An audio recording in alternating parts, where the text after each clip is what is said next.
কবির কথাই সত্য, যদিও নাকি পালাও তুমি আকাশেতে লাগিয়ে সিঁড়ি লাগাও যদি আকাশে চলে যাও, তো আল্লাহ বলে তোমার পাগার কোনো সুযোগ নাই।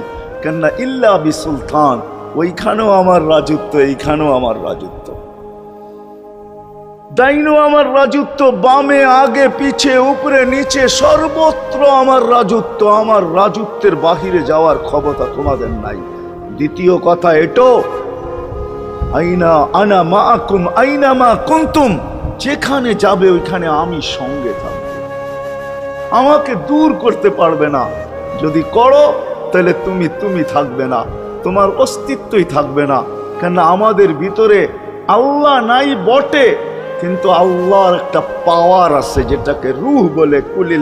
কুলির রূহ মিন আমরি রব্বি, আল্লাহর একটা পাওয়ার, একটা সিফত, সবচেয়ে শক্তিশালী পাওয়ার যেটা, ওইটা আমাদের ভিতরে আল্লাহ ঢুকায় রাখছেন, যেটাকে আমরা রূহ বলি। কোরআনের ভাষায় রূহ বলে, বাংলা ভাষায় আত্মা বলে। যেটাকে আমরা আত্মা বলি, ওইটা আল্লাহর হুকুম ছাড়া কিছু না।